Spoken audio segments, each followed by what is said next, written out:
The sky above Veltra 9 was always dusty. The planet had weak winds, brown air, and two suns that burned all day without mercy. But Darren didn't mind. He had been assigned to the outer post as a communications engineer, and for him, silence was a gift. The station was small, built into the side of a rocky cliff, and surrounded by miles of dry land. That day, Darren was outside, working on a broken satellite dish that had stopped sending signals. He stood on a metal scaffold, his toolkit hanging. By his side, the bolts were rusted, his gloves were sticky with sand. He sighed and looked up at the sky. The second sun was rising. Another long day? Behind him, he heard footsteps crunching on the sand. Light but sharp, he didn't need to turn. He already knew who it was. "You forgot your helmet again," said a calm voice. Darren turned and saw her. Rika, the only Kashari, soldier in the patrol unit. She was tall, with pale gray fur and golden eyes. Her armor was darker than the others, with red markings on her shoulders. Her feline ears twitched slightly as she looked at him. "I can see fine without it," Darren replied, smiling. "Besides, it gets too hot with it on." Rika narrowed her eyes. "One day, something will hit you in the head. I won't be there to stop it." Darren chuckled and went back to work. He liked talking to Rika. She wasn't like the other soldiers. She never made jokes he didn't understand. She never acted like she was better than him.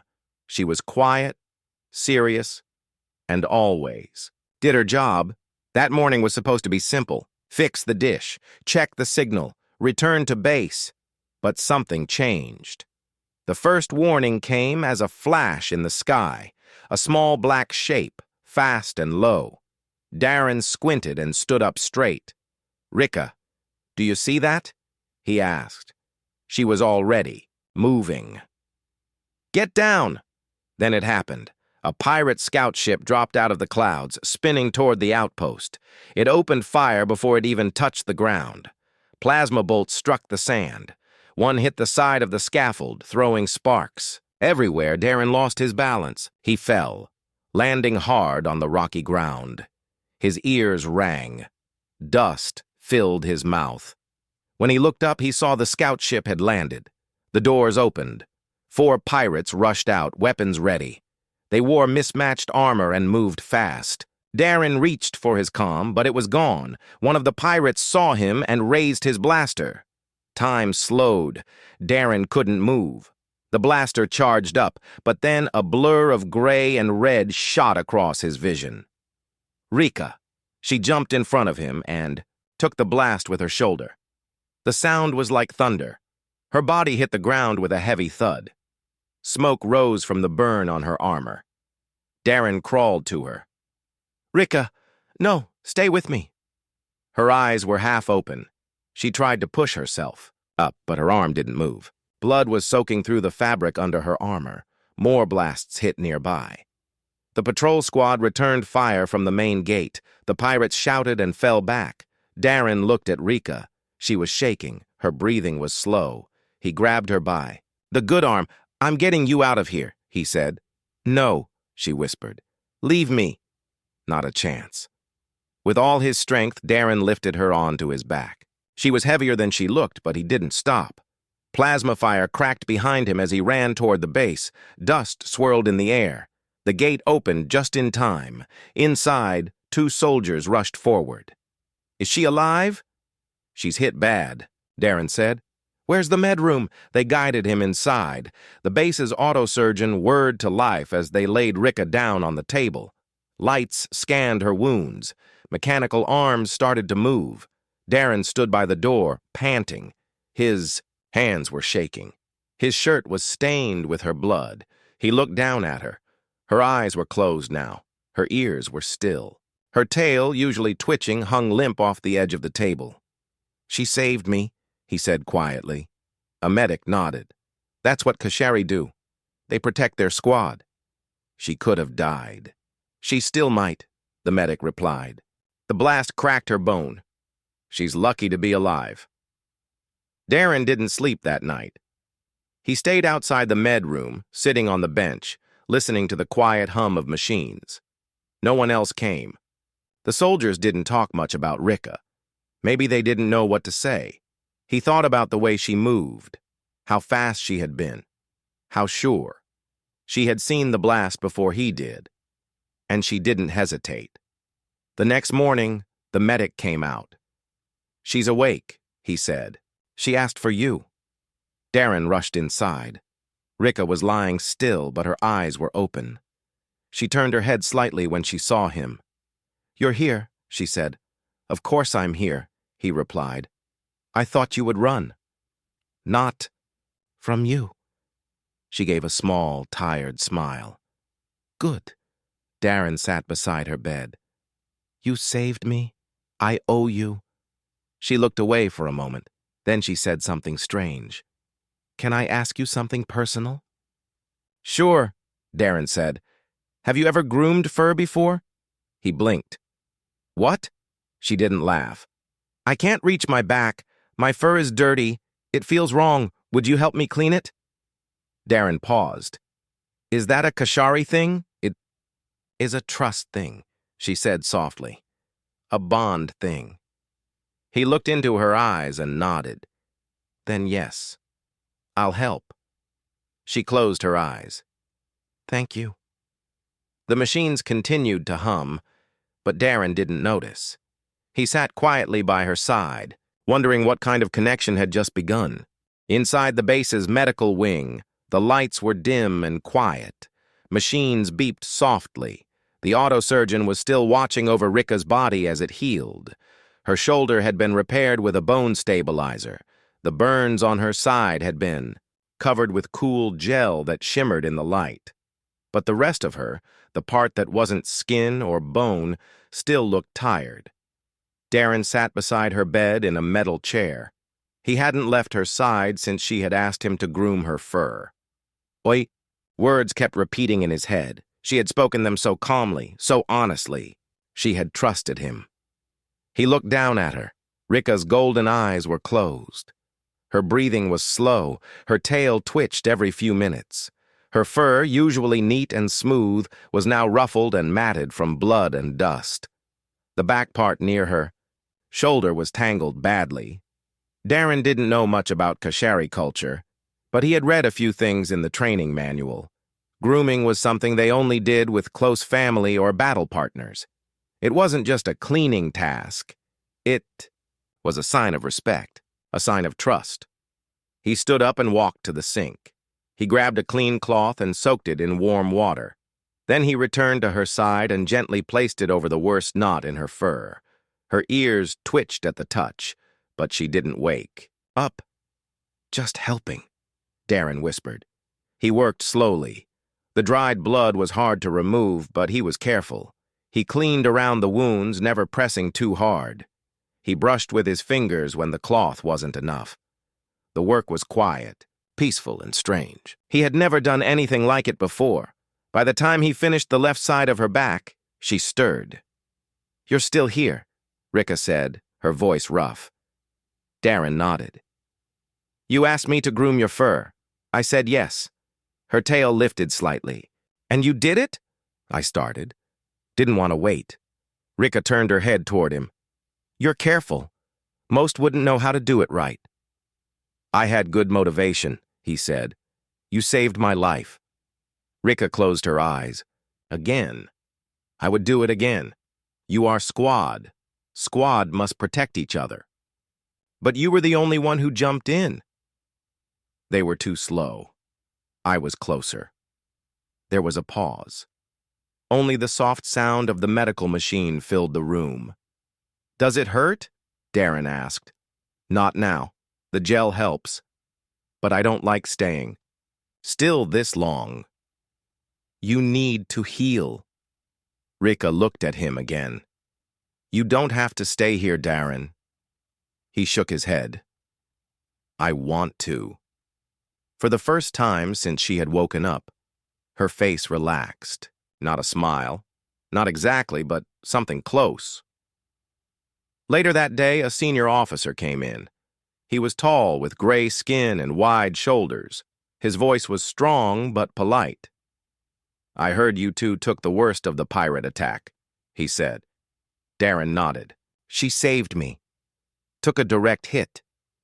She's lucky to be alive. The Kashari heal fast, but not from wounds like this. If she hadn't been wearing armor, she wouldn't have made it." "She's tougher than anyone here," Darren said. The officer glanced at Rika. "She's always been loyal, but this is the first time she's ever asked someone to groom her. That's not something Kashari do lightly." "I know." I said yes. "Then take care of her. She's made her choice. That means something." After the officer left, Rika was quiet again. Darren continued brushing her fur, working through the other side. Each stroke seemed to calm her. "When I was young," Rika said softly, "my mother would groom me after battle training. She said no warrior should sleep with dirty fur. She said a warrior's pride is in their care." Sounds like she was strict. She was fair. "She taught me that honor is not just about fighting. It is about how we treat those around us." Darren smiled. "She would be proud of you." "I hope so."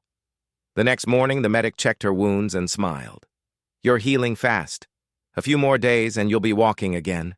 Rika growled softly. "Too slow." Darren laughed. "Maybe that's the medicine talking." When the medic left, Rika looked at him. "Will you still come when I'm able to walk again?" "Of course. You don't have to groom me forever." "I'm not doing it because I have to," Darren said. "I'm doing it because I want to." She studied him for a long moment. Then she said, "When Kashari find someone who grooms them with care, they remember it. Even in battle. Even when everything else is lost." Darren nodded. "Then I'll keep doing it. Until you tell me to stop." Her eyes closed, and this time. Her face softened fully. She rested, not as a soldier, but as someone who had found peace. Darren sat beside her, his hand resting on the edge of her bed, knowing that something important had started. Something that neither of them fully understood yet, but they both felt it, and that was enough. The sun over Veltra 9 rose slowly again, painting the rocks orange and gold. Inside the base, life returned to normal. Patrols moved in and out, drills began early, and reports were filed. But something had changed for Darren and Rika. Rika could finally stand. Her shoulder was still wrapped, and the stabilizer was not yet removed, but her body moved with purpose again. Her tail swayed behind her as she walked, and her ears turned with every small sound. But Darren noticed she still walked a bit slower than before. She spent most of her time near Darren.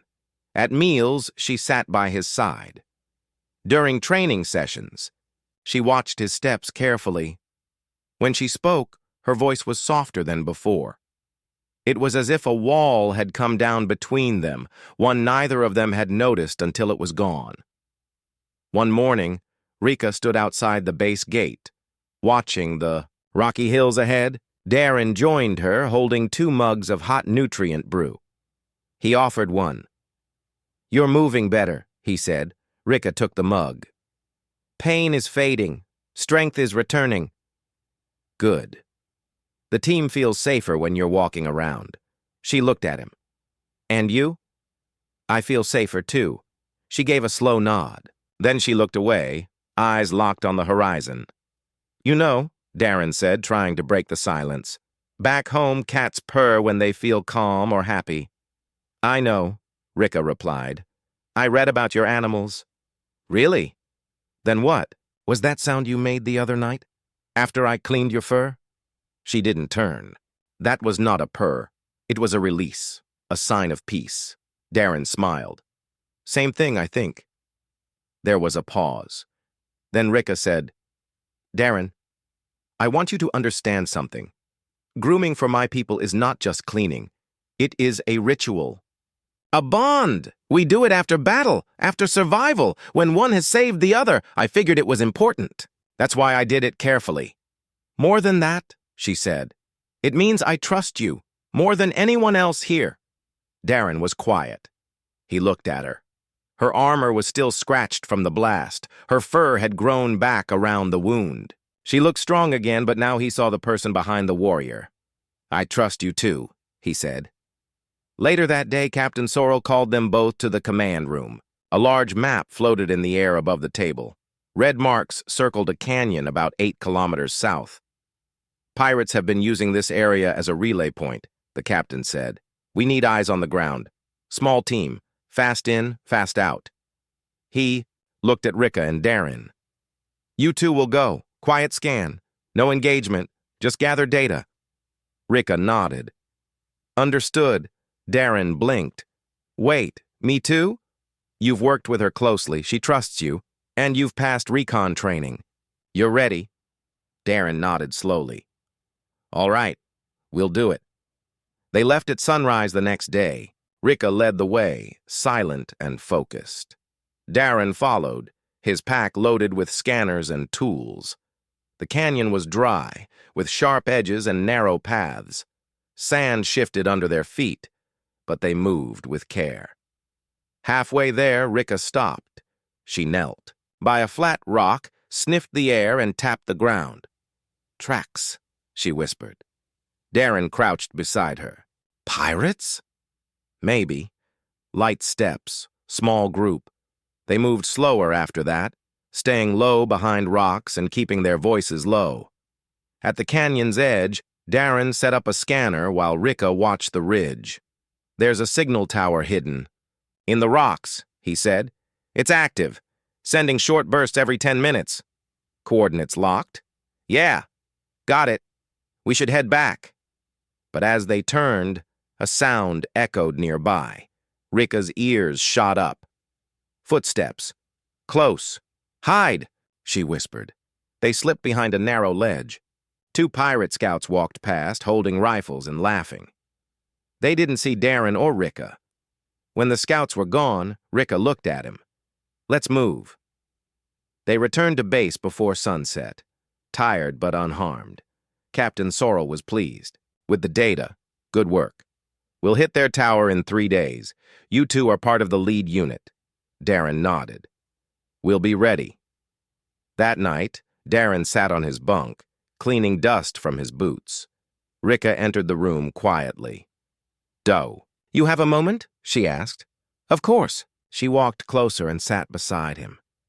"You moved well today," she said. "Your steps were light. Your tools were fast." "Thanks. I was just trying not to mess up." "You didn't. You worked like a true partner." She held something out to him. It was a small brush made of smooth stone and animal hair. Simple but clean. "What's this?" he asked. "A grooming brush. From my people. It is given only when the bond is accepted." Darren took it carefully. "You want me to keep this?" "I do." He looked at her. "Does this mean we're officially bonded?" Rika gave a slow nod. "It does. I will fight for you. I will protect you. I will trust you." Darren smiled and placed the brush in his locker. "Then I'll do the same." They sat together for a while, saying nothing more. No words were needed. In the quiet base under the alien stars, a new bond had been formed. Not between species, not between soldiers, but between 2 souls who had chosen each other in battle, in healing, and in trust. The day of the raid arrived. The sky over Veltra 9 was darker than usual. A thick layer of dust hung in the air, stirred by the wind. Darren stood outside the base with his gear packed tight. Rika stood beside him, checking her weapon one, last time. Her armor had been repaired. The red markings were clearer now, freshly painted. Her golden eyes were sharp, focused. Captain Sorrel gathered the strike team. "We hit the canyon hard and fast," he said. "Main force from the east. Rika and Darren, you're going with Squad 2 through the ridge trail. You'll drop charges on the tower and pull back when it collapses." Rika nodded. "Understood." Darren looked at her. "We've done recon. We know the ground. We can do this." "You stay close," she said. no matter what happens. The journey to the canyon was tense. They moved in silence, boots crunching over dry sand and sharp rocks. Darren kept his eyes forward, scanning for signs of movement.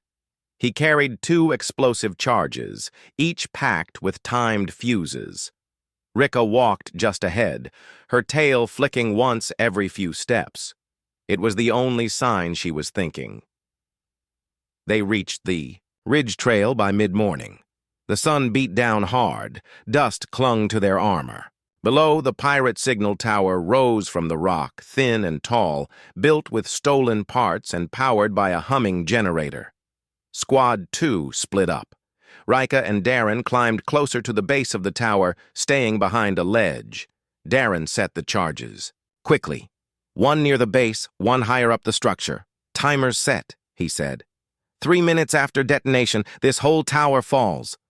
Rika checked the path back. No scouts nearby. We move once you arm them. Darren nodded and activated both timers. They turned to leave. That was when everything went wrong. A loud shout echoed from behind the ridge. Then plasma fire rained down. Pirates had hidden snipers on the cliffs. The trap had been discovered. Squad 2 returned fire. Chaos spread across the canyon. Rocks exploded. Dust filled the air. Rika pushed Darren forward. Run, now! They sprinted through the narrow trail, blasters firing around them. A rock burst beside Darren, knocking him off his feet. He slid down a slope and landed hard. His arm twisted beneath him. Pain shot through his shoulder. Rika was beside him instantly. She pulled him up and checked his arm. Dislocated, she said. Can you move? Not well, he said through clenched teeth. She looked ahead. More blasts were coming. The path was crumbling. Without a word, she grabbed him and slung his. Good arm over her shoulders. We move together. Darren limped beside her, his legs dragging. The trail narrowed ahead and the ground shook beneath them. The charges were about to blow. Behind them, the pirate tower exploded. A shockwave hit. The rocks. The ridge cracked. Dust and fire filled the sky. Rika threw Darren behind a large boulder and covered him with her body as debris rained down. The sound was deafening. When it finally ended, everything was still. The tower was gone. The signal was dead. But so was the trail. The only way out was blocked by fallen rocks. Rika looked around. Her breathing was heavy. Her leg was cut. Darren's arm hung limp. We need to move, he said. They'll send help. Rika shook her head. We're too far off the main route. Comm is blocked by the blast. We find high ground. They began to climb through the wreckage. Rika helped Darren over each step. She never complained, even with blood dripping down her leg.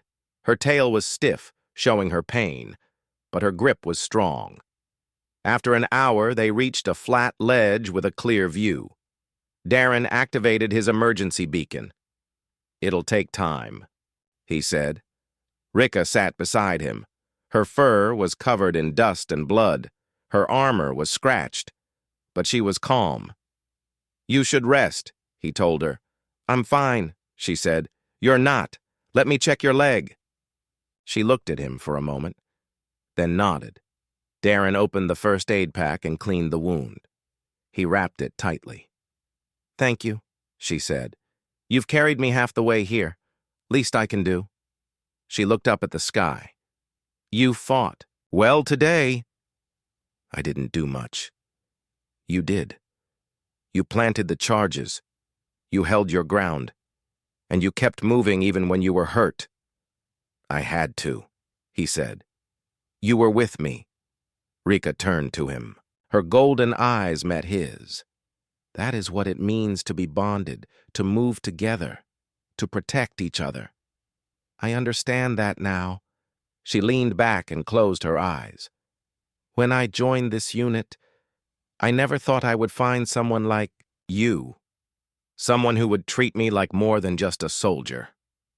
You're not just a soldier, Darren said. You're my partner. Her ears twitched at the word. They sat in silence for a while. The wind picked up, brushing dust across. The rocks. The beacon light blinked every 10 seconds. Darren reached into his pack and pulled out the grooming brush she had given him. "Your fur is a mess again," he said. She opened one eye. "Then fix it." He laughed and moved behind her. He started, brushing gently, working through the knots and dirt. Rika purred softly. "Still not a purr," she said. "Sure sounds like one to me." When the rescue ship finally arrived, the team found them sitting side by side, both tired but alive. Darren's arm was in a sling. Rika had a limp, but they stood together as the doors opened. Captain Sorrel stepped out. "You two all right?" "We are," Darren said. "The mission was a success. Tower's gone. The next strike will be easier thanks to you." Rika nodded. "Good." The medics moved in to help them, but Rika didn't let go of Darren's hand. As they flew back to the base, Darren looked at her. "Next time I carry you," he said. She smiled. "We carry each other." The rescue ship landed back at the base under a pale orange sky. Wind blew across the landing pad as medics rushed to meet them. Darren stepped off first, his arm in a sling, clothes torn and boots covered in dust. Rika followed close behind. Her leg was wrapped tightly and a cut above her eye had been sealed. Despite her injuries, she walked with pride, head held high. Other soldiers gathered near the hangar. Some clapped. Some gave small nods. Word of their mission had already spread. The tower was gone. The pirates had lost a key part of their communication system. Squad 2 had returned with only light injuries. Captain Sorrel walked up to them. "Excellent work," he said. "You saved us weeks of effort. You'll both be mentioned in the official report." "Thank you, sir," Darren replied. Rika gave a quiet nod. "Get some rest," the captain added. "You've earned it." That evening, the base felt quieter than usual. Darren sat on his bunk, looking at the brush Rika had given him. He had cleaned it carefully, removing every bit of dust from the last mission. The soft bristles looked simple, but he knew their meaning. He thought about everything they had been through together. She had saved him more than once. And now, he realized, it was his turn. A knock came on the door. It opened slowly, and Rika stepped in. She wore a clean base uniform, simple and loose, without armor. Her fur was still a little dirty, and her ears twitched slightly as if she were unsure of something. "I hope I'm not disturbing you," she said. "Not at all," Darren answered. "I was just thinking about you." She walked over and sat on the edge of his bed. "The medics cleaned my wounds," she said, "but they didn't touch my fur." Darren looked at her closely. The spots near her shoulder were still messy from the dried blood. The back of her neck was stiff, probably from the strain of the mission. "Would you like me to fix it?" he asked. She nodded slowly. "Yes, I want to complete the ritual." He stood and gently guided her to sit on the floor, while he sat behind her on a stool. He took the brush in hand and started carefully. The first few strokes were slow, letting her adjust. Her fur was thick and warm. The brush moved smoothly through most of it, but some areas were still rough from the blast dust. Rika sat very still. She didn't speak at first, only breathing. Softly, her tail rested flat, calm and steady. After a while, she spoke. "In my clan, grooming is not only for healing. It is also for bonding. The first time I asked you because I trusted you. This time I ask because I have chosen you." Darren paused. "Chosen me for what?" "For life bond," he blinked. "That sounds serious." "It is. Kashari do not make such bonds easily. But when it happens, it means one soul has touched another.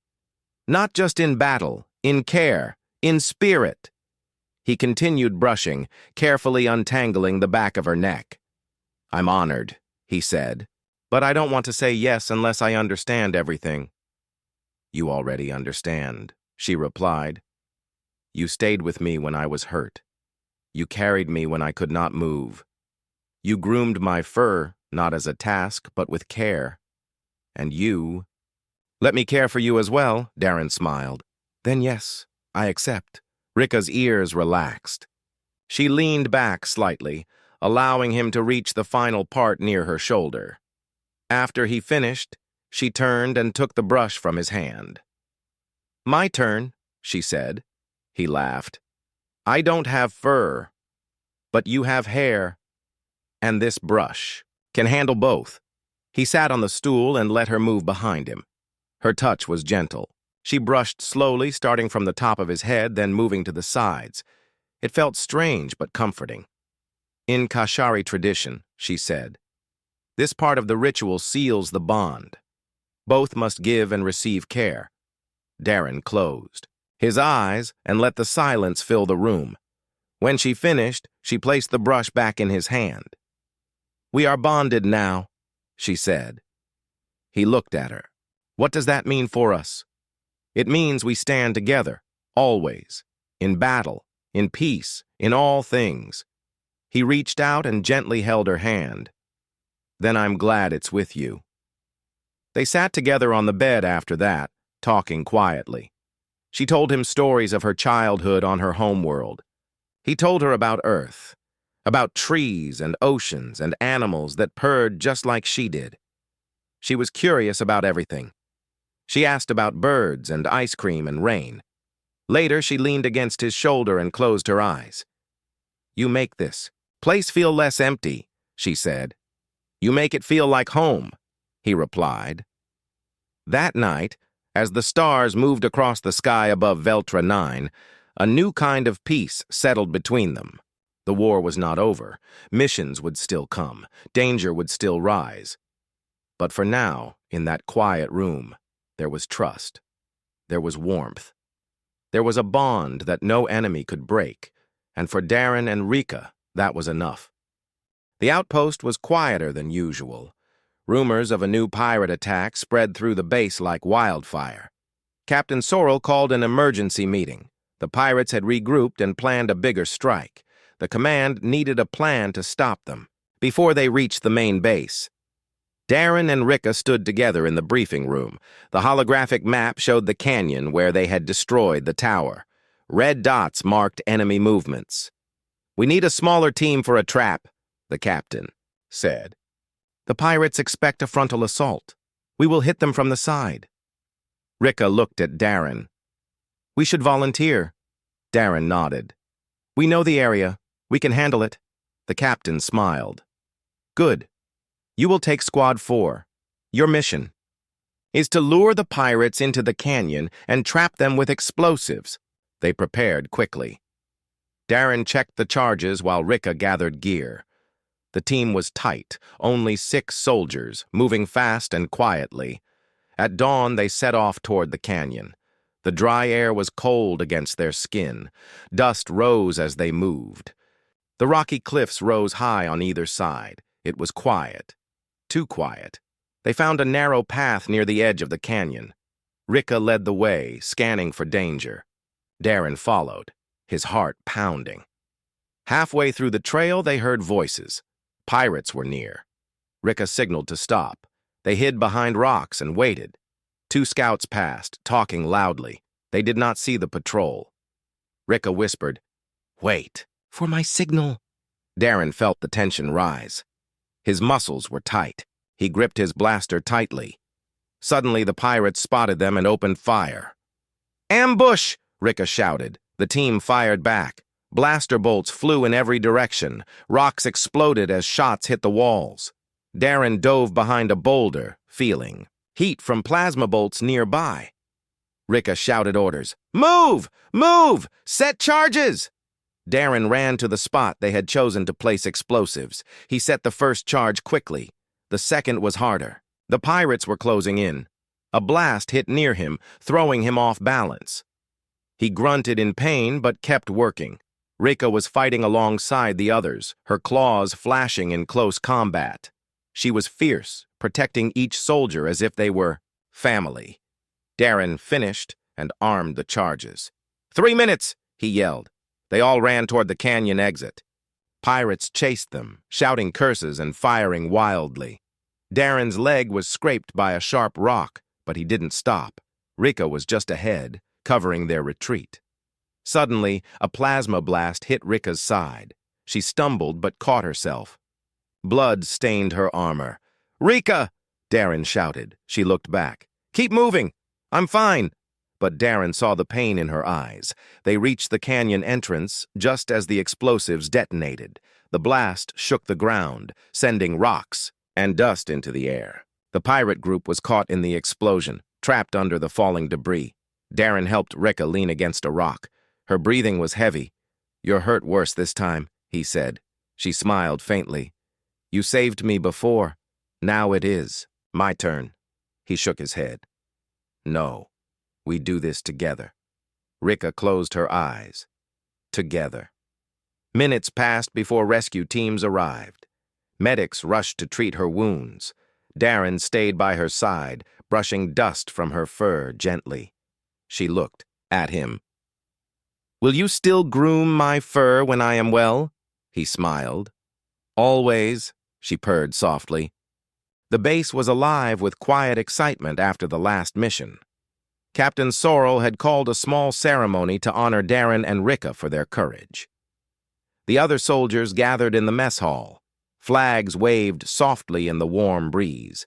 The air smelled of fresh food and celebration. Darren and Rika stood side by side as Captain Sorrel spoke. "You two have shown the strength of teamwork.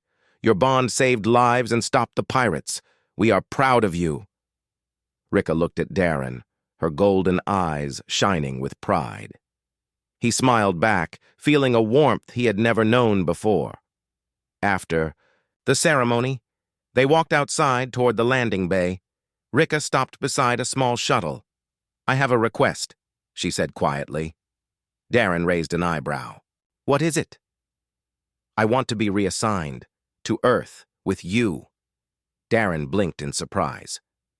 "Earth?"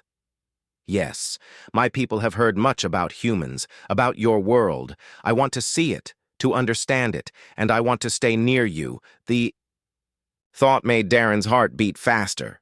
He nodded. "I'll ask the captain."